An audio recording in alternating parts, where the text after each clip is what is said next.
Welcome to our meeting tonight. Glad you could join us.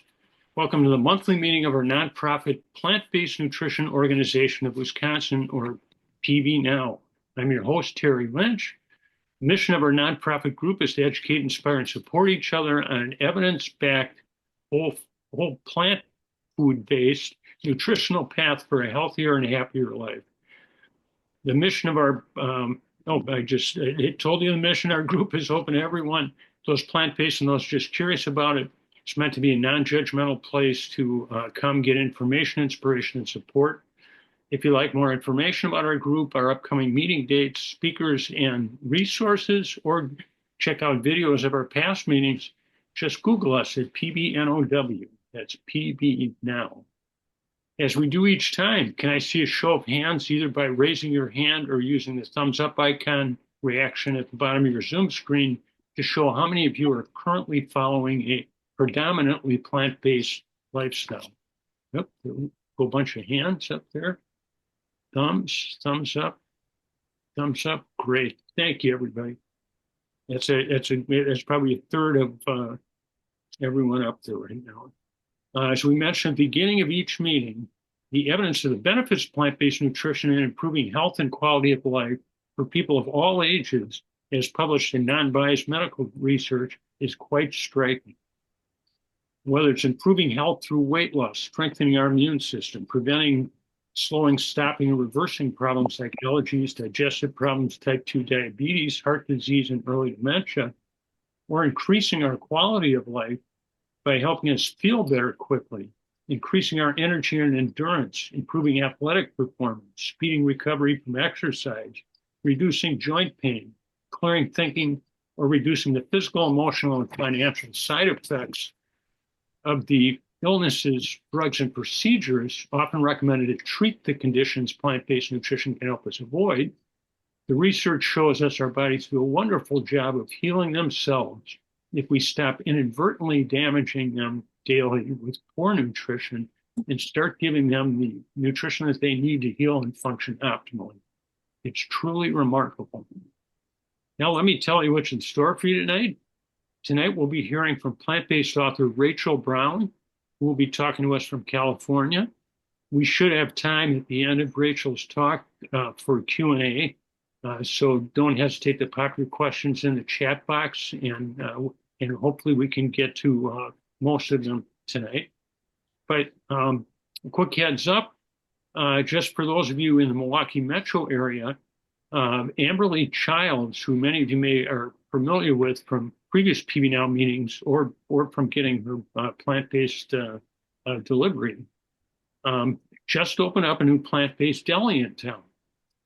She's been running a plant-based meal delivery service for a number of years and just recently moved her operation to a new location on Blue Mound Road. And I will type that in during Rachel's speech. I'll type in the address and the hours. It has a walk-in storefront with plant-based items to go or to eat in. You'll find, and I should mention that I do not think she has storefront or the plant-based deli on the outside, the signage on the outside, but she has a little sandwich board out on the sidewalk that says Plant Joy. So I encourage you all to go. And if you do go, mention that you've heard about it on PBNOW. Of course, we don't get any money for that, and we have no desire to do that type of thing. But I think you can find something that you really enjoy there, and it's an easy way to pick up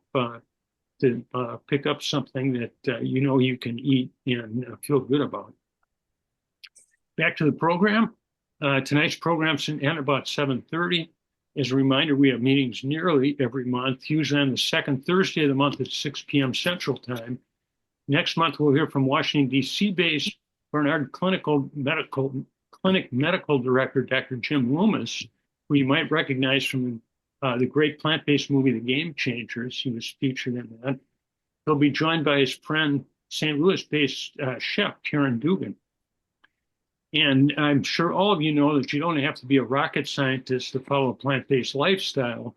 But in April, we'll hear from former NASA rocket scientist turned plant-based physician, Dr. Nikki Davis from California.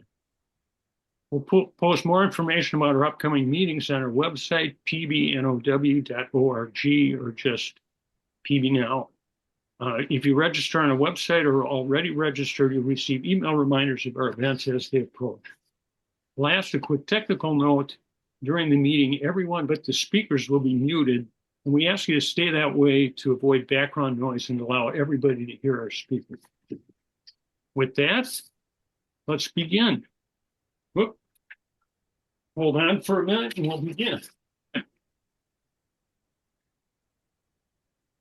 A little disorganized today, guys. Sorry about that.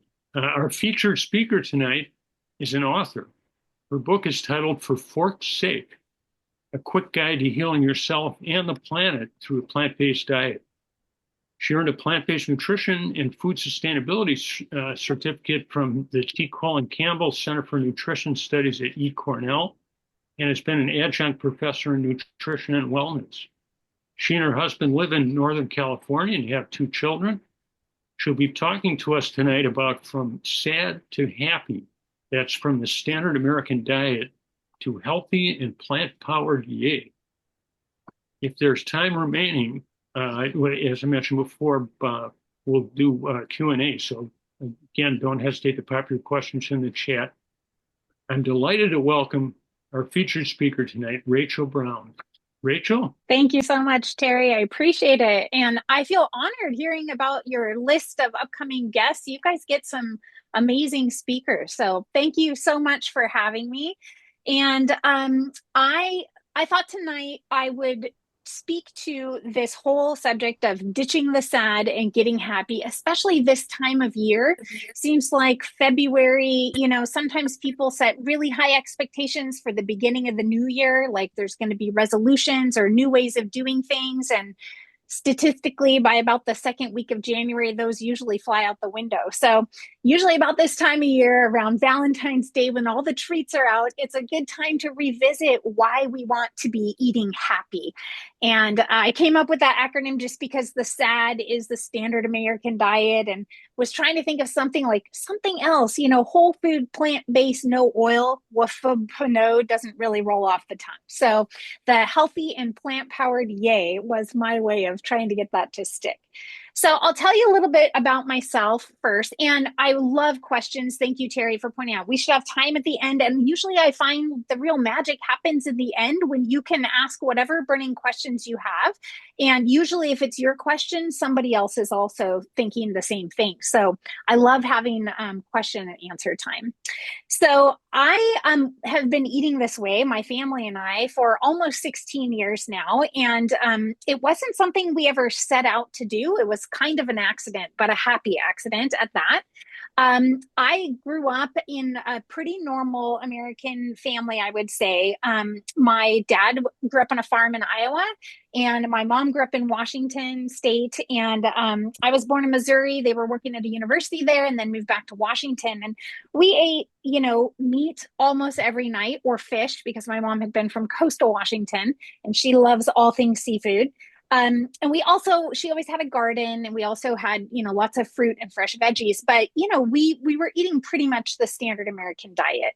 And, my dad always had high cholesterol. And in my early 20s, I had a doctor tell me, your cholesterol's high enough, you should be on medication. And I just thought, that's ridiculous. I'm an athlete. I hike, I cycle, I trail run. I don't want to be taking any medication, mainly because I'd seen my dad have side effects from medication. He would be on a cholesterol medication and then lose his sense of taste. And so they'd change him to another medication, and then he'd have some other side effect. And I just didn't want to do that. And doctors always just said, when I asked, what else can I do? They would say, well, eat a few less eggs and maybe don't add cheese to things. And so I would do that, and numbers would creep down a little, but it never really changed that much.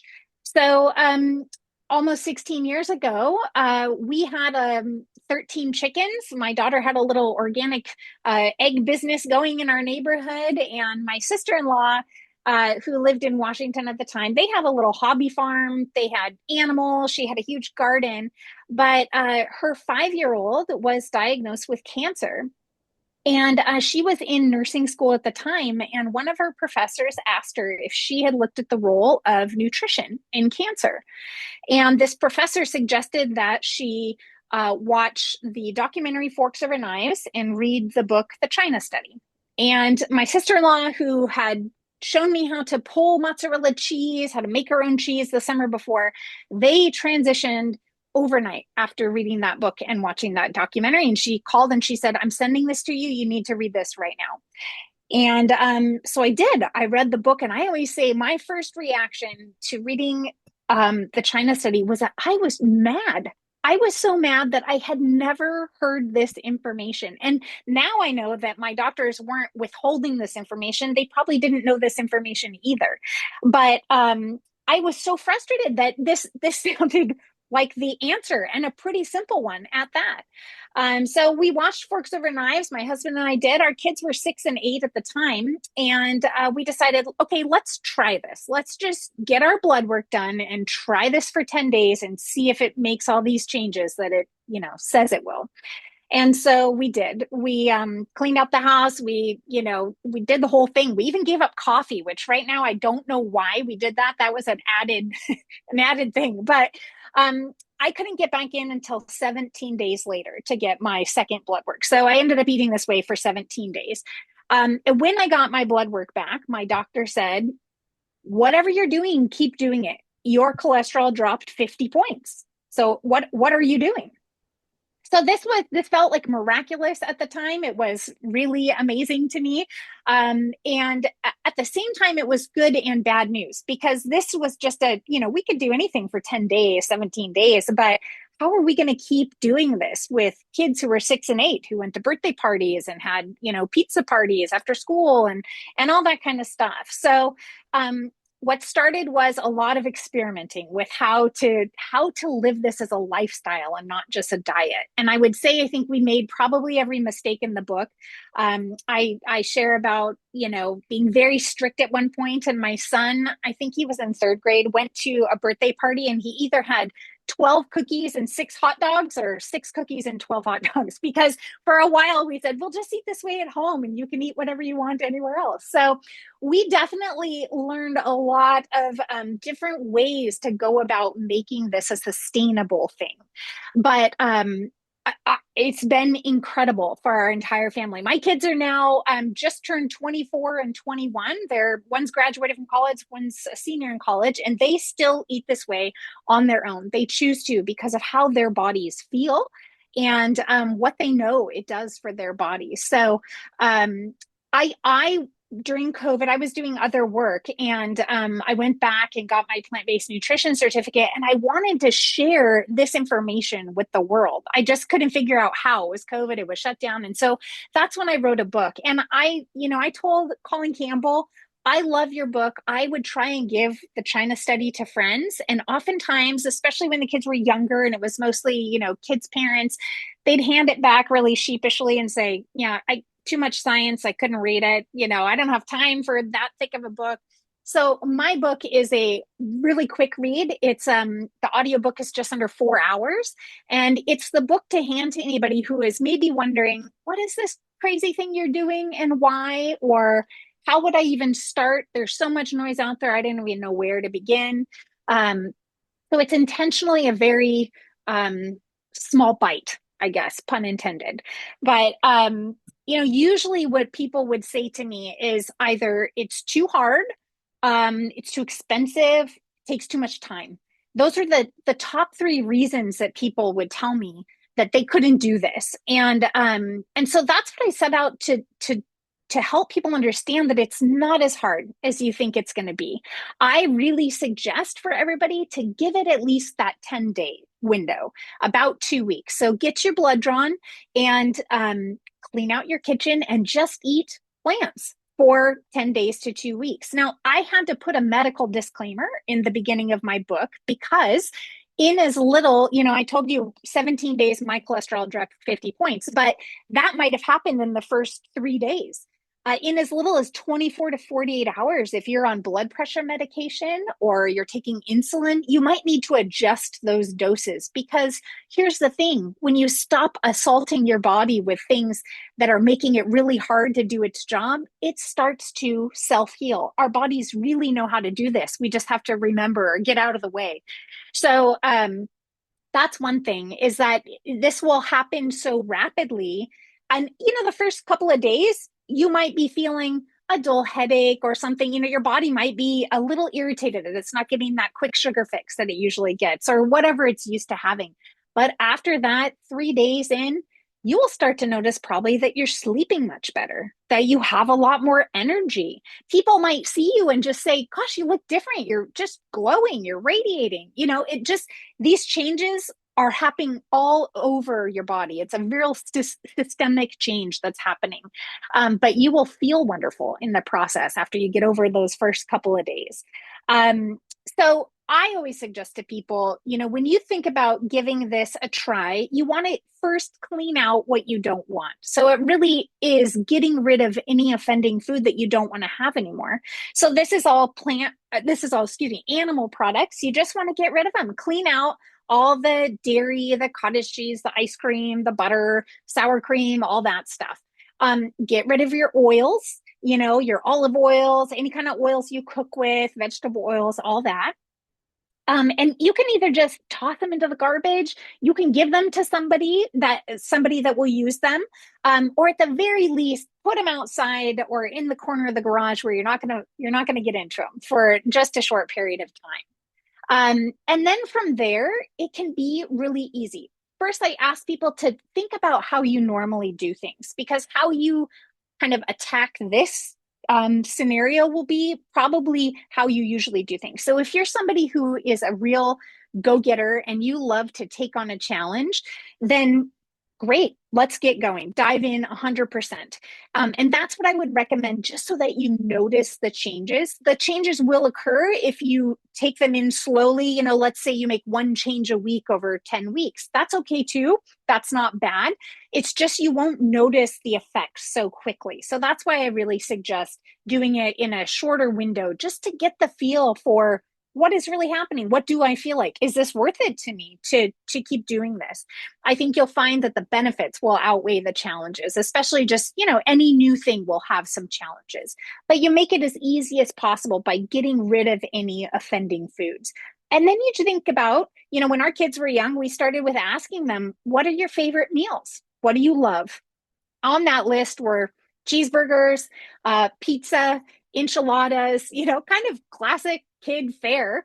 And so I just started looking up. This was 16 years ago. There wasn't a lot out there. I didn't have any vegan cookbooks at the time. So I would just Google whole food, plant-based, no oil enchiladas or vegan cheeseburgers. And these days, if you type that in, you will have tens of thousands of recipes coming up, and you'll start to see, some of the same people creating some of those same recipes, and you'll probably find some you like.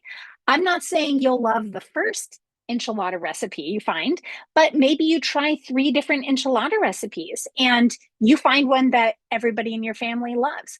So stick with it, make your list of favorites, and just pick a few of them. You can also, if it's easier, and you're somebody who doesn't mind the same meal, you could eat rice and beans all week long with a little bit of salsa and some corn on the side. That would be just fine as well. So the whole goal is just to have it just be plants and not processed plants. We're not talking, Rip Esselstyn calls it crap, calorie rich and processed food. We don't want that. We want real foods that our grandmothers would recognize. So it can be processed like in a can or frozen. That's okay. You can have, tofu, edamame. Those are processed. But I go with the way Dr. Greger describes, something where nothing has been added to the food and nothing's been taken away. So that's my definition of process. So, some people will do like a Beyond Burger or something if they feel like they can't make a burger. That's okay in the beginning, but hopefully you get to then the point you look up plant-based burgers. You can make black bean burgers. You can make walnut burgers. You can make mushroom burgers. All these are delicious and easy, and you can make a big batch and sticks them in the freezer, and you'll have lots of meals ready. So that would be the first one. Know yourself, decide, okay, am I going to give this, thing a real try for 10 days, 2 weeks? Or am I going to try and add in something new every week? Rather than thinking about cutting out things, it's helpful to think about adding in. So you could think, this week, I learned that greens are really good for me. And so I'm going to try and add in greens. I have this container here. You can just, if you can't grow your own, or it's the middle of winter right now, most of us aren't probably growing our own greens. You pick up some super greens or arugula or a power green mix from Costco, or just, a few bunches of kale, and you try and add those in every day or 3 times a day. Or if you have heart disease, Dr. Esselstyn would say 5 times a day. So, pick what sounds good to you. What's a challenge to you? Could look like, adding a fruit to every meal or using fruit as dessert. So adding in something, though, to get you to the same goal is another tactic. Another part is that sometimes people say, well, I can't do this. It's going to be too expensive. I just saw the note, is peanut butter okay? I'll address that right now because I just thought, yes, peanut butter is okay. If you're dealing with, because it's a nut, it's a plant. You want to make sure it's just peanuts, though. If you look at the back of peanut butter containers, sometimes you'll see 6 ingredients. It's peanuts and oil of some sort, and sugar and all kinds of stuff. So you really just want peanuts. If you have a high-speed blender, you can make your own peanut butter. You can just dump peanuts in there and make your own. Just make sure they're not oiled to begin with. The other thing is, if you're trying to cut back on fat, you can use peanut butter powder. PB2 is one brand that we like. That is processed because they've taken out a lot of the fat, but they've just really defatted. It's like a powder, and you just add some water, and it makes like a kind of a creamy peanut butter. So it's great for using in sauces if you're going to make like a, Thai peanut kind of sauce or a curry, something like that. So, but yes, nuts are fantastic, and we should be eating nuts. They're really, really good for us. Back to the too expensive thing, this will touch on nuts as well. So oftentimes people say, well, I don't live near a Whole Foods, or I don't have money to eat, all these expensive foods. But when you stop and think about it, if you picture your grocery cart and you've taken out all the meat, all the fish, all the cheese, all the milk, all the ice cream, all the dairy, all the oil, I mean, these are really the most expensive things usually that are in your grocery cart. So now you can fill all that space with all kinds of fruits and vegetables, and you could try black rice or red rice. You could probably buy macadamia nuts that don't have oil on them, cashews, things that are pretty expensive that maybe you wouldn't buy before, but you're still going to come out ahead without buying all those animal products because they really are expensive. Same goes for processed foods. Yes, sometimes, a bag of chips might be cheaper than a sack of potatoes, but in the long run, you're going to get so many meals out of that sack of potatoes.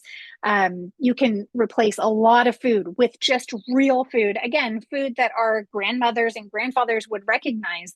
Put those back in your cart. You'll be amazed. I love Jeff Novick, who's a registered dietitian. When he gives talks, he usually, before COVID, he would go travel around, and he would, wherever he was speaking, he would go to the dollar store nearby and get food from the dollar store and bring it and show people that you can eat this way if all you have is a dollar store. Because if you think about it, dollar stores usually have beans by the bag. Sometimes it's beans, sometimes it's lentils, but that's a fantastic source of protein. We'll talk a little bit more about protein in a minute. You can find rice often there as well, or some other kind of grain. And then they have canned vegetables or sometimes a frozen section. And oftentimes frozen is better than what we're getting fresh because they pick it at its peak ripeness, they blanch it, they freeze it. So it's not a worse solution. It's fantastic to have fresh things. Don't get me wrong there, but don't feel bad about using frozen fruits or vegetables. Those are fantastic. So this registered dietitian would make a soup just with some canned tomatoes.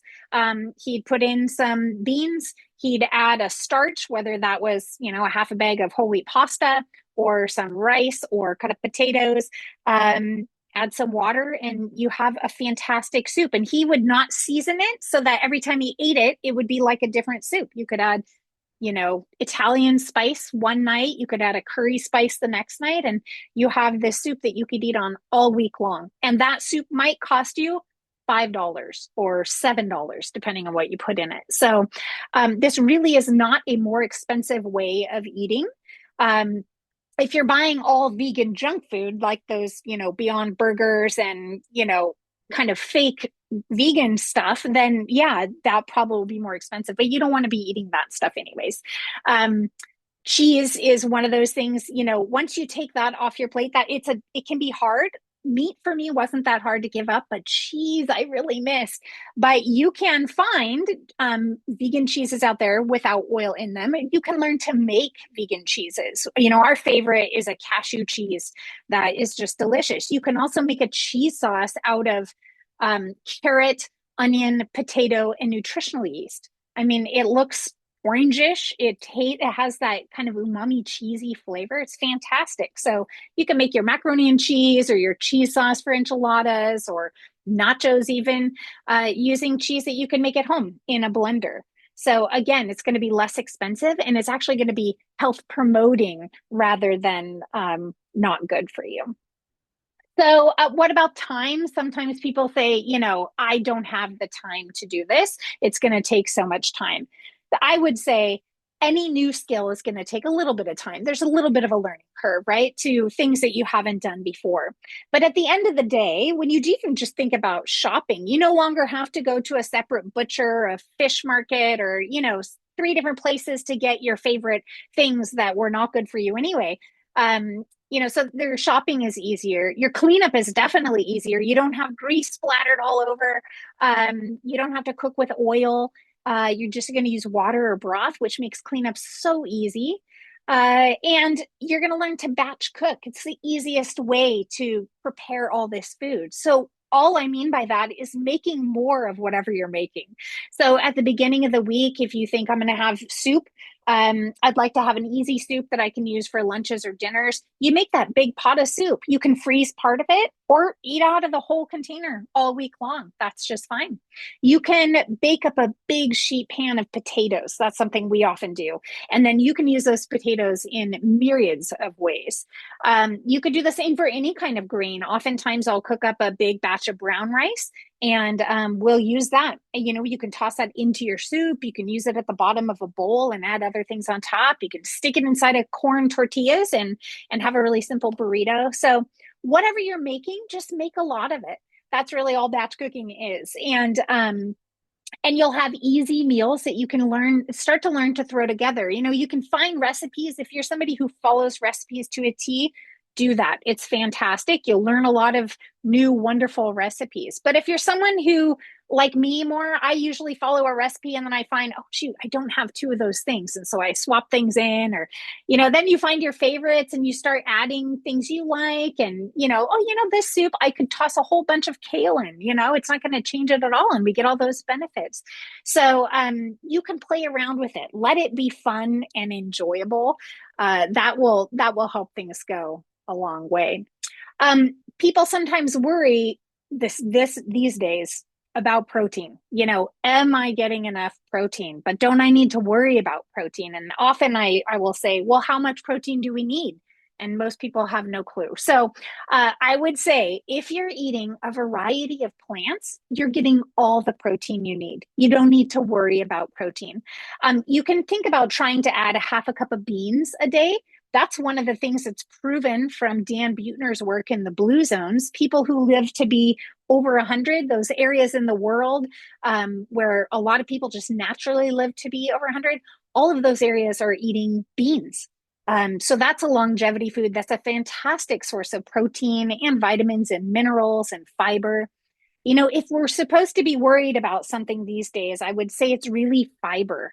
The USDA has said that 55% of males and 35% of females in the US are eating too much protein. Too much protein is actually contrary to what we believe, because we see things all the time now saying we should have more protein, but too much animal protein is actually really harmful to our bodies. It makes your body increase growth hormone. That's IGF. That's like what grows tumors. So we all usually have some cancer in our body, which is sometimes uncomfortable to think about, but we're either feeding that cancer or we're starving that cancer. So if you're eating a lot of animal protein, you're feeding cancer cells. If you're eating as much plant protein as you want, you're not feeding tumor cells. It's really amazing. This is Colin Campbell's work when they were trying to figure out how to feed starving children in the Philippines. This is in the 50s, I believe. And they thought it was going to be through animal protein. They thought that's what they needed to give children. And when they started doing that and doing experiments, they saw that these kids were getting kidney cancer and other cancers. But so they started doing experiments on rats, and then they, would isolate tumor cells, and they would feed these tumor cells animal protein, and above 10% of the diet, those tumors would grow. And then they found if they pulled back the animal protein, those tumors would shrink. So then they started feeding it plant protein, like the same amount as they were, 10%, no growth, 20%, no growth. So you can eat and enjoy as much plant protein as you want, and you're not going to have any issues. Your body will let you know when you've had enough. So that is the really good news about, you don't have to worry about the protein. You're not, by taking out that animal food, you're reducing your risk of cancer mutations, of free radicals. DNA repair is happening in your body when you're getting rid of that animal protein. So a lot of this sounds too good to be true, but it is incredibly backed up by science. And I would say my nephew, who was 5 years old, who was diagnosed with cancer, is a thriving 21-year-old now. And I've watched time and time again people who have cut out that piece that was feeding cells. Now, genetics are at play, right? We can't control our genes. And some cancers, some illnesses do have a genetic component. But we know with this way of eating, lifestyle is 80 to 90% of whether we get a disease. Genetics are only 10 to 20%, they think now. So, it's a big difference. We really have a lot more control than we think over what our bodies are doing and how we can take care of our bodies. So the other thing, you guys are doing the support piece. That's a huge piece of eating this way, because it really is swimming upstream. It's really not mainstream to be the only one at the steakhouse ordering a baked potato and broccoli. Back to that protein, I will tell you that broccoli actually per calorie per ounce has more protein than steak does. So again, don't worry about the protein. If you're eating a variety of plants, you're getting all you need.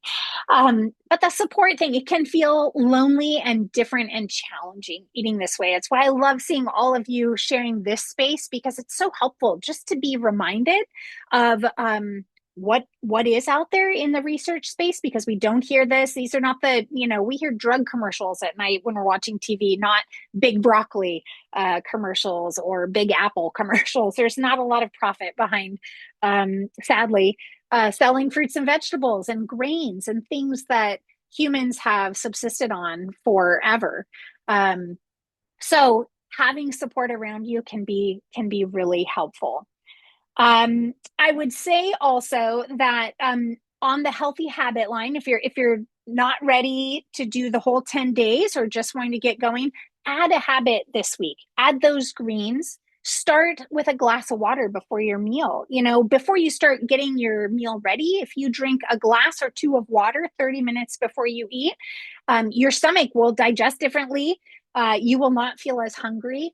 It'll take a little bit to get used to this way of eating. You'll probably be actually eating more food than you were before because of calorie density. That sometimes throws people off, and they think, oh my gosh, maybe they wanted to lose some excess weight, or they're trying to lower their blood pressure and they think they need to do that by losing weight, but I'm eating more food. But you'll find you can eat all the food you want of plant products, plant foods, and you won't be gaining weight. That calorie density thing is really important to get a hold of. So what I mean is, like a piece of pizza, like a pepperoni slice of pizza, could be equivalent to what you might eat for dinner if you have a plate with rice and beans and salsa and a salad and a bowl of soup and a piece of fruit. I mean, it's just mind blowing. So, all that food that has all that fiber and all those phytonutrients and all those antioxidants that will be working together in your system differently, that will fill up your stomach.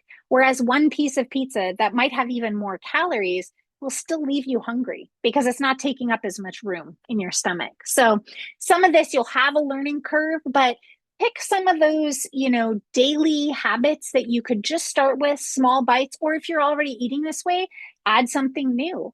Another thing I suggest for people in starting out is make sure you're having desserts because a lot of people feel like they are having to restrict themselves, but you can make fantastic plant-based desserts that are absolutely delicious.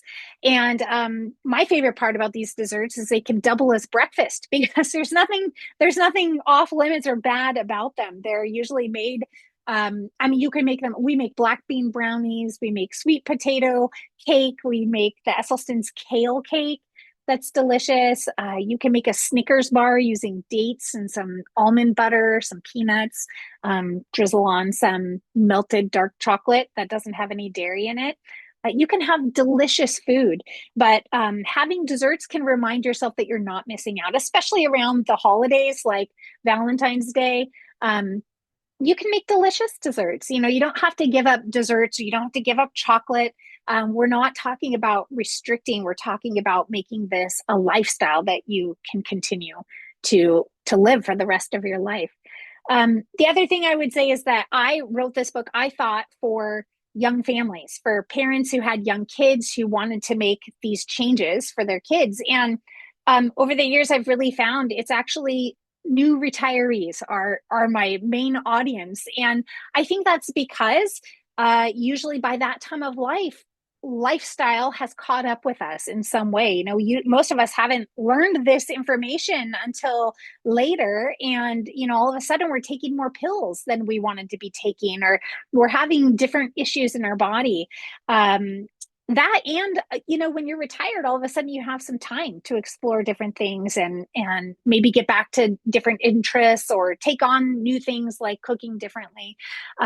So it's exciting to me. I love speaking with people who are in the prime of their life, I would say, and looking to make changes. I've had 80-year-olds. I've spoken at senior centers, and like 2 months after speaking, 83-year-old, I believe, emailed me and said, my husband and I listened to your talk. We were on 14 or 17 medications, I can't remember, combined. We're off all but one, and our grandkids are visiting this weekend, and we're so excited because we made some happy desserts. So those kind of emails just make my heart sing and make me so excited for not just those people making changes and feeling better in their bodies, but for what they can offer to their families as well. So my book is For Fork's Sake, and you can find it anywhere you buy books. It's online, Barnes and Noble, Amazon.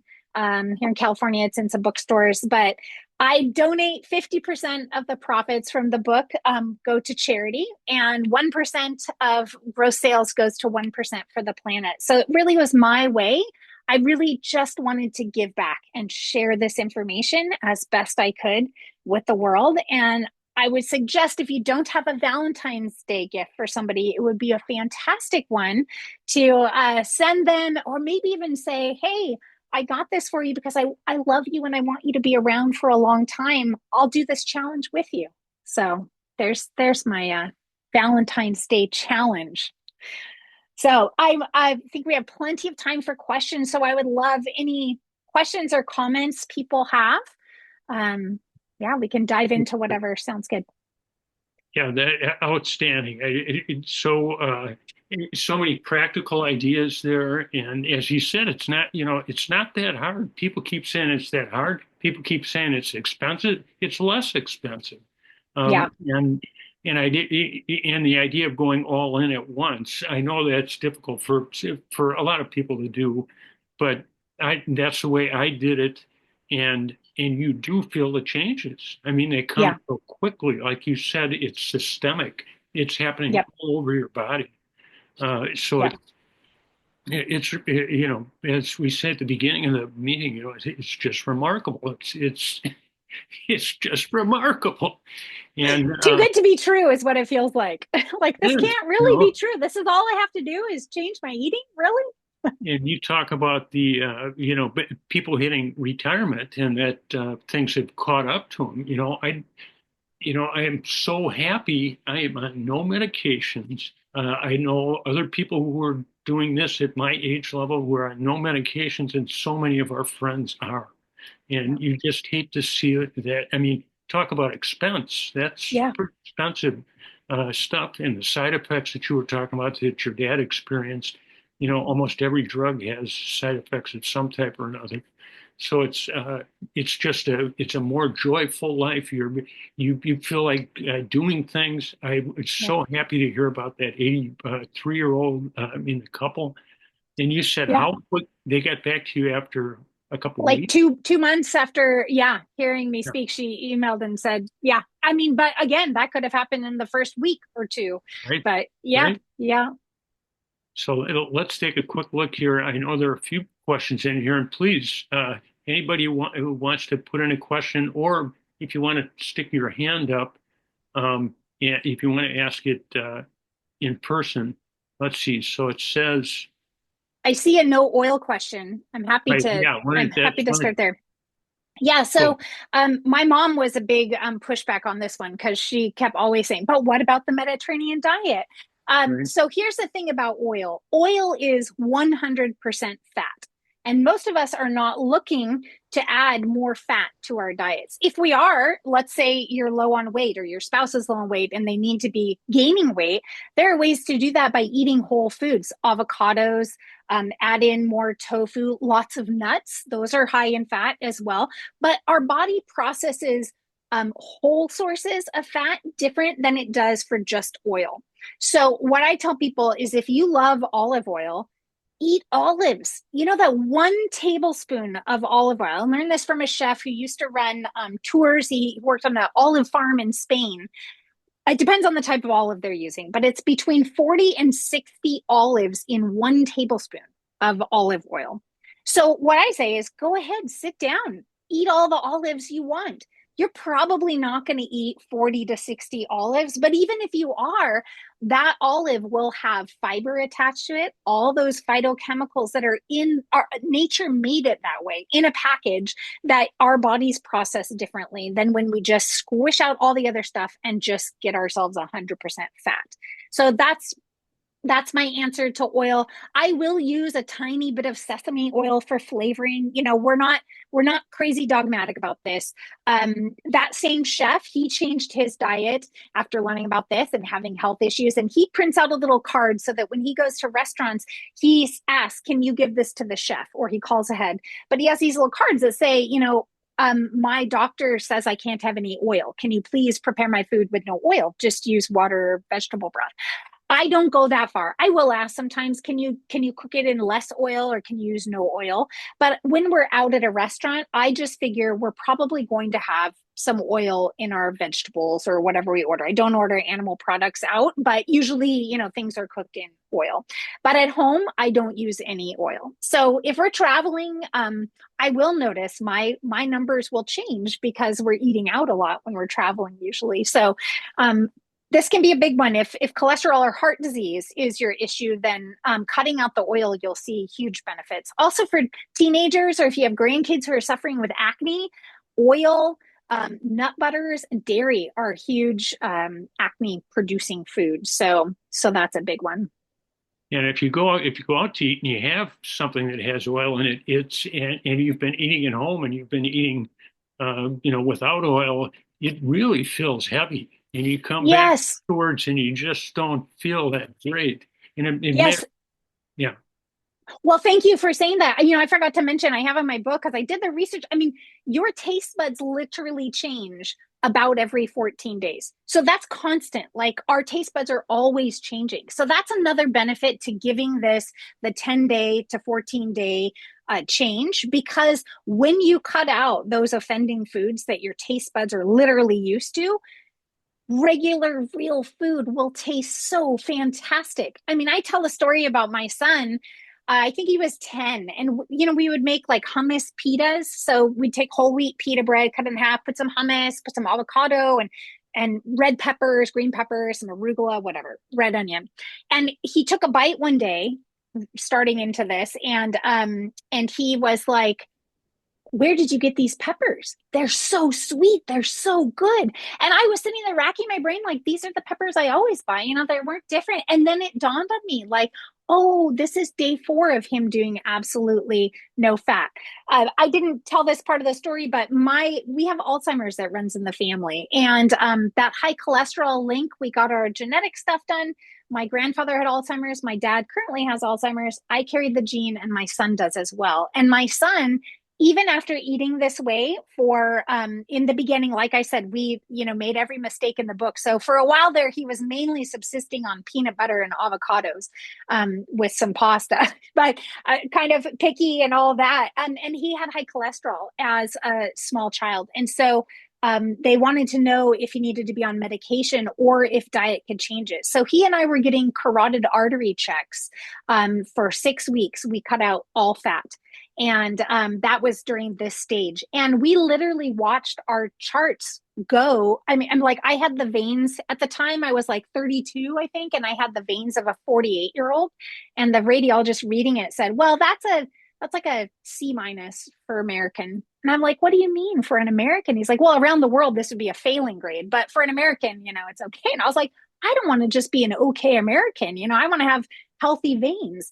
So at the end of this 6 weeks, after cutting out all the fat from our diet, I had veins that were younger than my actual age. It was like 32-year-old veins when I was, or 38 or 28 and 32, something like that. But it was incredible to see. And my son had no issues. So it really cemented for us, just by making a few tweaks, we really still had big changes, even though we'd been eating, plant-based, but there was some vegan junk stuff coming in, school, that kind of thing. Just being really strict and cutting it out for a time, we watched the changes occur. So that taste bud stuff is incredible. Summer peaches and cherries, they will blow your mind. They taste so sweet when you're not adding a bunch of artificial sweeteners or, white table sugar to things.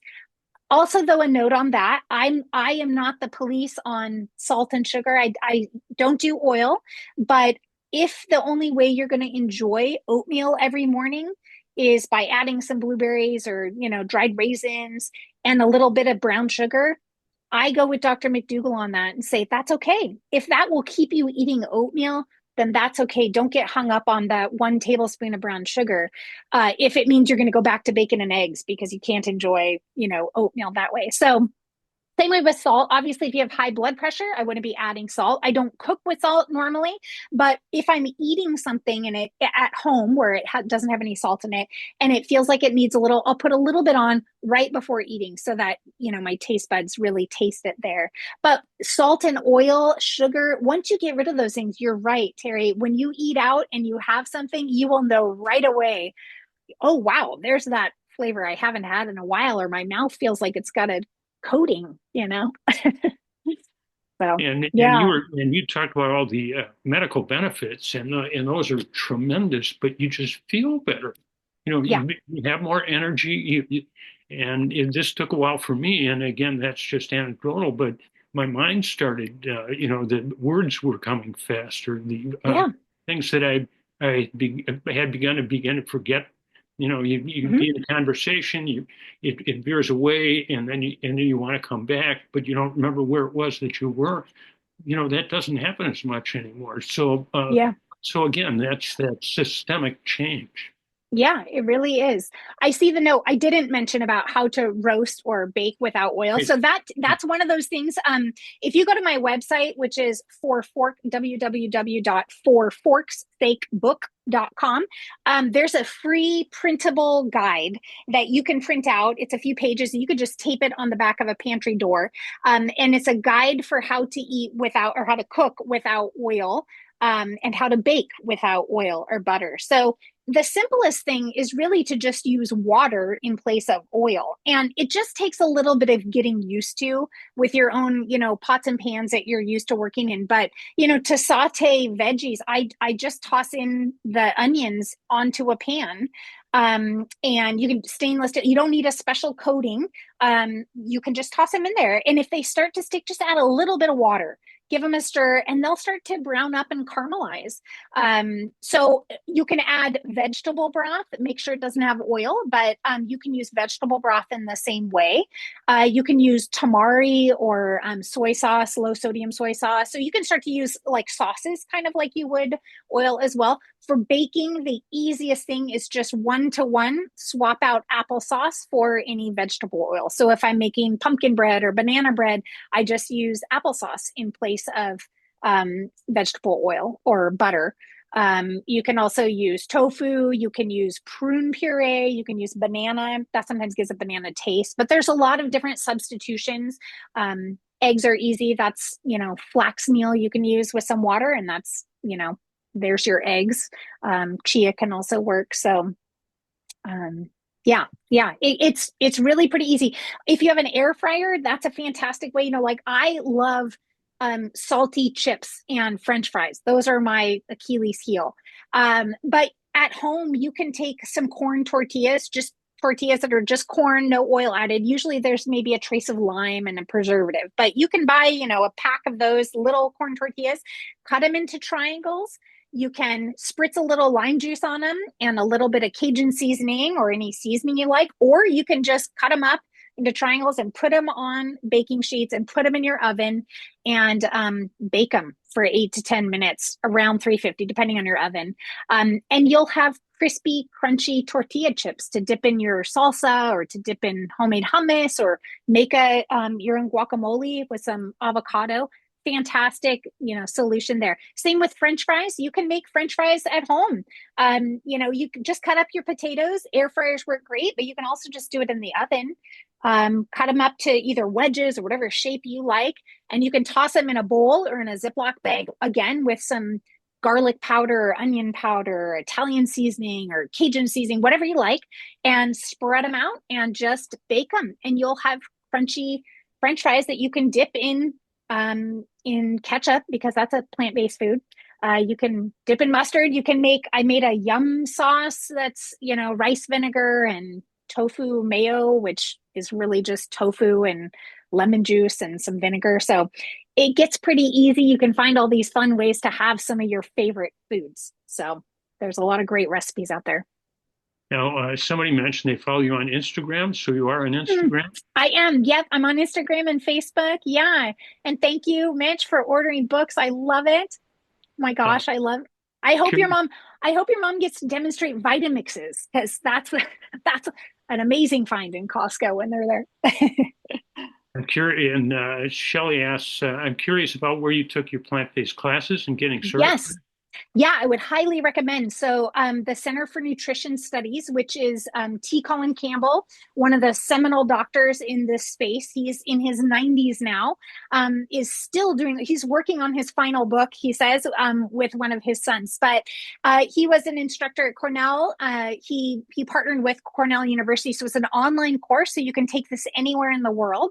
And they're fantastic. They've updated the courses, so I'm looking to take them again, just to see what new things they've added in. But it's self-paced. You can do it at your own pace. And I would say I had read a lot of books about this. I'd watched a lot of documentaries, but I still learned some new things doing their plant-based nutrition certificate. A lot of people come out of there and offer coaching or something like that. I do on my website. I have a consulting page because people asked for it after the book came out. So if you're somebody who's looking for some extra help, or you want some ideas, I've had people come and say, I did this once, but it didn't work, so I don't know how to do it. Usually we can make a few tweaks to make it work for you.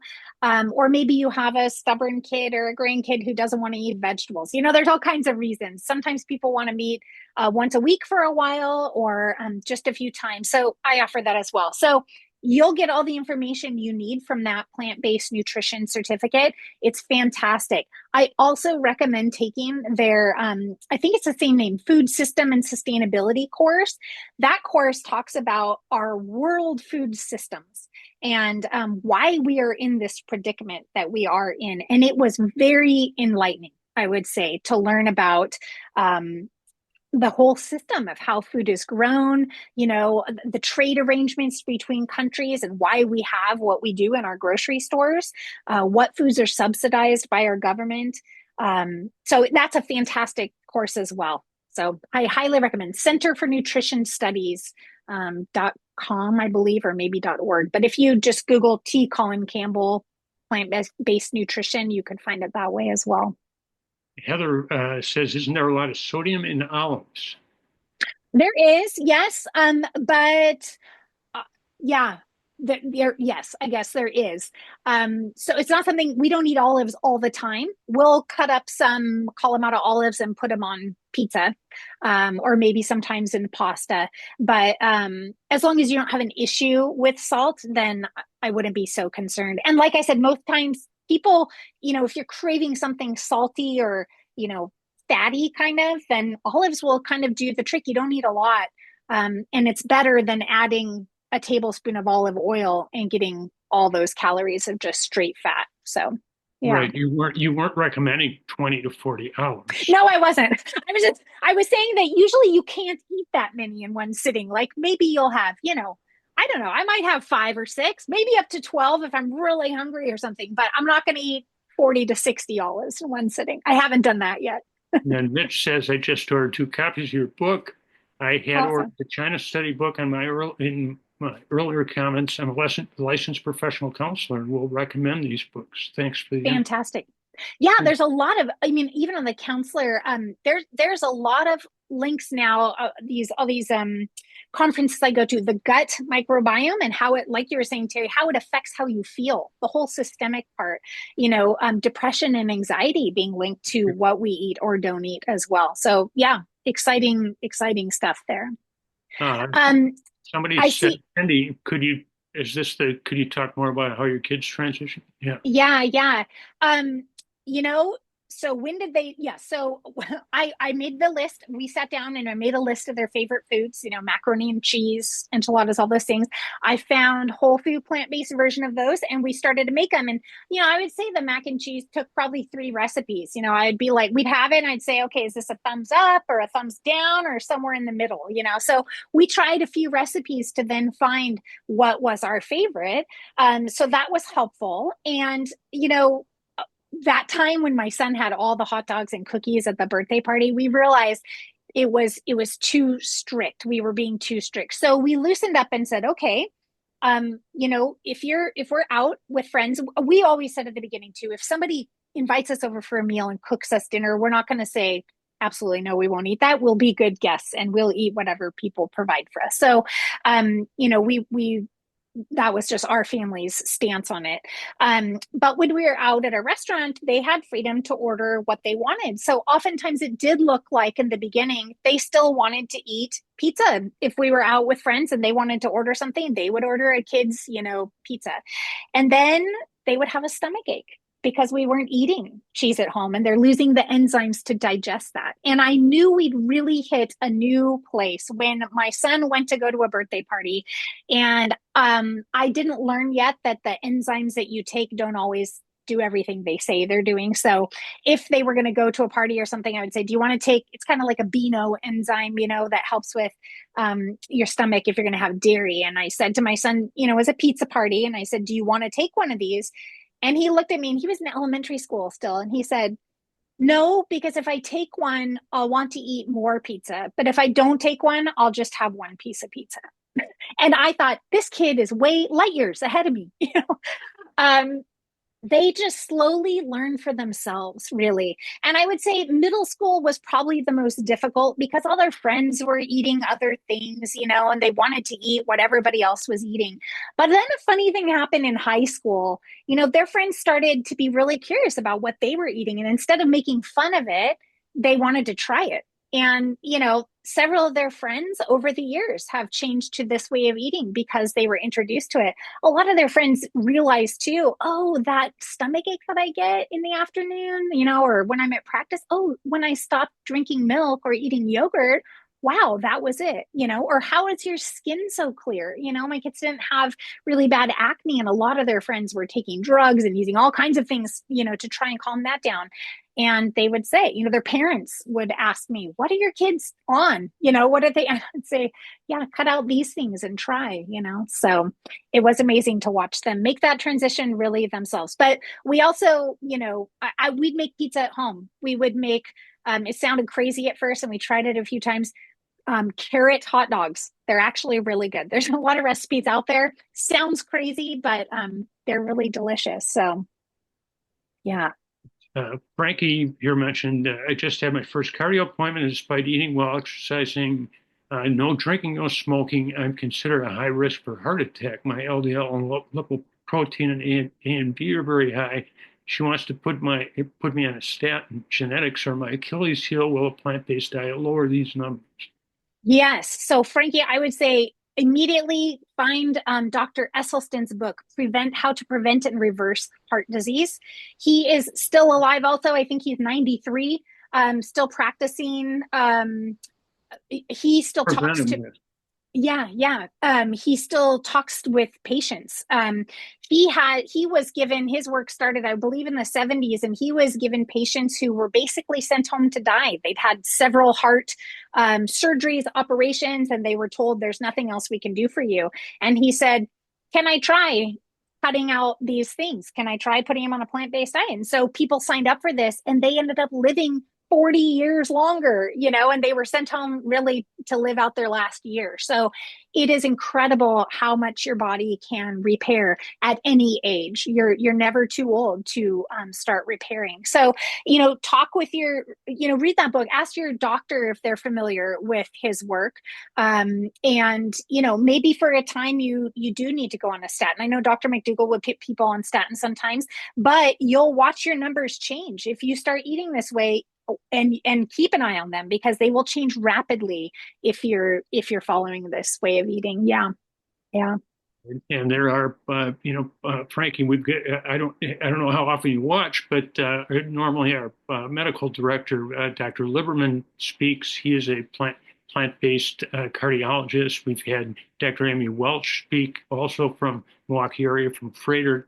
She's a plant-based cardiologist. So if you're looking for a second opinion and you want somebody who can help you, as Rachel said, if you start eating this way, if you're on, let's say, blood pressure medication, you need to tell your physician, because very quickly you could be at a point where that medication is too much for you, because things are changing within your body. So there's every reason to believe that a plant-based diet will lower these numbers, and that you can live, as Rachel said about Dr. Esselstyn's patients, a long, healthy life. Yeah.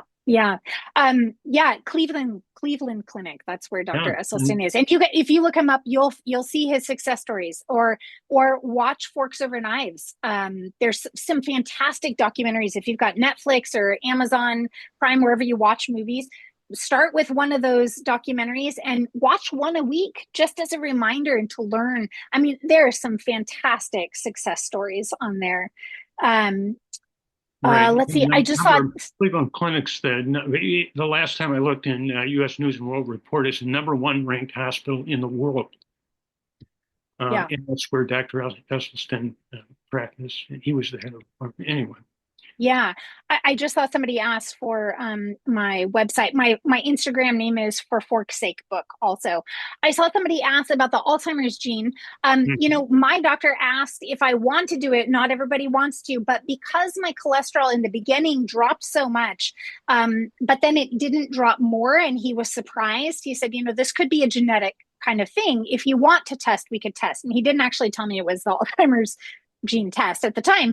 And I said, I would like to know. And so we did it. And then my parents don't live in the state. When they came through, they got the blood work done, and that's how we found out. It's the APOE test. So everybody has 6 of the APOE genes. 4-4, the allele for 4-4 is people who have they get Alzheimer's like in their 30s. We are 3-4, so we have one of those strong genes, but not the other one. So the way I like to explain it is like, this is when you hear people say, well, dark chocolate and red wine are good for you. Well, for 2 people, it could be really good for your body. Your body might deal with those things really well. 2 people in the middle, it could hit or miss, doesn't matter. 2 people on the other side do terribly with red wine and dark chocolate. So it's where some of these, we're not all the same. So genetics do play into this, and you'll find maybe that certain things work well for you or don't work well for you. But the main idea is eating just plants, and within that you might find that refined grains don't sit well with you, or if you eat a lot of bread, that your stomach bothers you, or your cholesterol remains high, or your LDL remains high. So there are some nuances in this, but if you just start with eliminating the animal products and the oil, that's the biggest leap that you can make, and then you can fine tune from there. So And I don't know, Rachel, if you're probably familiar with this, but there's a book out called The Alzheimer's Solution by Dr. Dean yes, and Aisha Sherzai, fantastic. Yep. Z. Sherzai. Yes, Brilliant people. they're great. And that really gets into it. And recently, not that long ago, Dr. Ornish came out Yep. with dementia. If you want to talk about that. Well, that's what I was just going to say too. Just this last year, his study found that while you can't in late stages reverse Alzheimer's, if you're in early stages, you can halt and start to reverse Alzheimer's. So, yeah, it's incredible. It's really has to do, and for those in this kind of out in the weeds, but the high cholesterol has to do with the amyloid plaques in our brain, and it's just gunking up those synapses that no longer work. So that's why we want to avoid our bodies overproduce cholesterol, so we don't want any extra cholesterol. And guess what? Plants have 0 cholesterol, so you never have to worry about that when you're eating all plants. So, and if you're unfamiliar with Dr. Ornish, who just came out saying that this kind of diet and lifestyle can possibly slow, stop, and even reverse in early stages dementia, he's the same guy who did the heart study yep. that everybody accepts now. That back in the old days, if you had heart disease, it was thought that you had that for the rest of your life, and it was only going to get worse. And he was able to show that with diet and lifestyle that could be, in many, if not most cases, slowed, stopped, or reversed by diet and lifestyle. So Yeah. he's got some cred, if you will. Yeah. Yeah. So will you please put your website? I was just typing in a few doctors' names if you want to look up. Dr. Greger can be a fantastic, it's nutrition facts. He can be a fantastic source. However, sometimes his information is a little overwhelming if this is all new to you, because he combs all the research, and then he can find amazing things. So if you need to make some specific tweaks, that's a great place to go. But yeah, starting with Dr. John McDougall. And these guys, if you go to Dr. McDougall's website, there are like over 5,000 recipes on there. Forks Over Knives is another fantastic one. I've contributed to their recipe index, and they have tens of thousands. And they have a cooking course you can take if you want. But those recipes are free. You can just go into their website and type in, apple pie, or, cookie crumble dessert, and you'll get lots of delicious recipes. Bethany says that she loves the article next to your book. Thank you. And Mitch says looks like the website is, so he put that in there too. Great. What's the name of this school? Oh, that was eCornell. Sorry, Shelley's asking. Sorry, what's the name of the school? Probably the eCornell, the plant-based, Center for Nutrition Studies, and eCornell. Frankie asked what's your Instagram name, and you just mentioned that. Yeah. Mary said, I love this. Thank you so much. Oh, okay. And Bethany put in nutritionstudies.org, which is. Yeah, that's the one. Right. Yeah. I also, Is coffee or tea included in the diet, other liquid or drinks? So, yeah, so this would be the only thing if I could go back and make a revision would be about alcohol, actually, because my book came out 3 years ago, and just in the last 3 years, there's been pretty conclusive evidence, I would say, that what we've been told about the benefits of alcohol might have been, let's say, stretched as compared with the harm that alcohol can be doing. So at the same time, I will say that Dan Buettner, he holds strong and fast to those centenarians living around the world. Some of them are having a daily glass of wine with others. So this falls into the category of kind of genetics, like how your body deals with that. And I was just up in Petaluma. They're becoming a blue zone. They're in like the wine area, but a lot of people have issues with drinking there too. So they're calling it connection at 5 rather than wine at 5. So the idea is having some relaxing time with friends. It could be a glass of bubbly water with some pomegranate juice in it instead of wine if you need. So alcohol is the only thing I would go back and say, now we know that it's really not helping you. The links to cancer are really high. So I would cut out alcohol if you can, save it for special occasions. Coffee and tea is somewhat similar. There are studies showing both harm and benefits to caffeine. I would say the way you prepare your coffee is one thing. You want to have a filter, especially if you have high cholesterol. It was crazy to me to find out that caffeine coffee can raise your cholesterol, but it's all about how it's prepared. So those beans have some oil in them. So as long as you're using a filter, then you're okay. I don't know where it came out this week. I just saw another study saying that, I think it was 3 to 4 or 2 to 3 cups of coffee a day help against dementia. So I hold hard and fast to those studies because I love my coffee, but I'll give it up every once in a while too. I would say what's more important is what you're putting into your coffee or tea. So if you're someone who can't drink it without half and half or cream, then, switch that over to some soy milk. Soy milk is fantastic. Just make sure it's just soybeans and water, no oil added. Steer clear of those barista versions of plant-based milks because they caught on that we're wanting some other milks, but we want them creamy, so they're just adding oil. You don't need that. You can make, again, if you have a high-speed blender or a Vitamix, you can make your own oat milk, almond milk, soy milk. It's really easy to do. But back to the coffee and tea, there's some preventative effects too, actually, with tea. So green tea especially is fantastic for you. Actually, it's a really health promoting food. So I would maybe just, if you're somebody who has issues sleeping, maybe don't have it, after 1 to 3 in the afternoon. As I've gotten older, I know at 3 a.m. or 1 a.m. if I've had coffee in the afternoon now. So. Oh yeah, somebody said the CNS Kitchen that where I did school online, Center for Nutrition Studies has a fantastic group like this that you can join. It's people all around the world. So they have one kitchen program and a whole communities program, and they're both free. And you can join them. And I've done cooking shows on there. They have guest chefs who, every month they have multiple people presenting there. They do challenges, they share recipes. And then on whole communities, it's just a fantastic community, and they have all different kinds of groups that you can join. If you're doing projects in your community or you're looking for ideas, there's groups on that. They share a lot of fantastic information. So I'd highly recommend joining those too.